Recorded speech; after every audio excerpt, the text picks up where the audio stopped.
बिस्मिल्लाहिर्रहमानिर्रहीम। अस्सलाम वालेकुम, welcome to my channel Haseena beauty tips. I am doctor Manoor और मेरे चैनल पर आपको बहुत कुछ मिलेगा, like beauty tips, health tips और बहुत सारे वसाइल।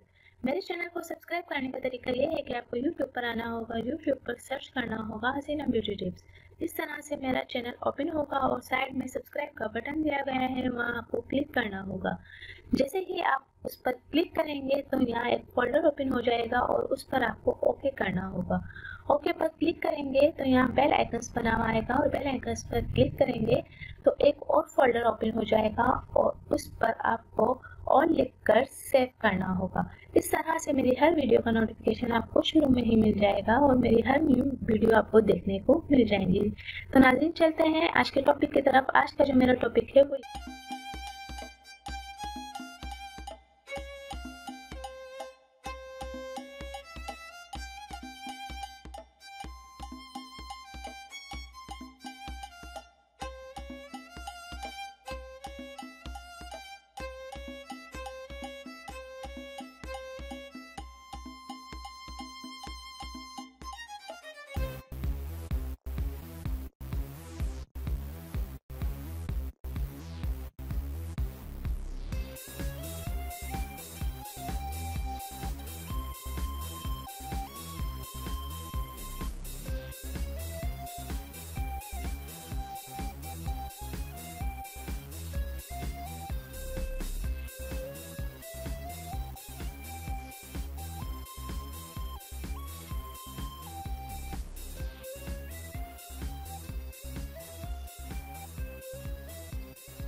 तो नाज़रीन, मेरी वीडियो को देखने का बहुत बहुत शुक्रिया। एंड तक मेरी वीडियो आपने देखी, आपका बहुत बहुत शुक्रिया। मेरे चैनल को लाइक करें, सब्सक्राइब करें और शेयर करना हरगिज़ ना भूलें। Thank you. अल्लाह हाफिज़। मिलता है नेक्स्ट वीडियो में और वो भी आपकी पसंद की वीडियो के साथ।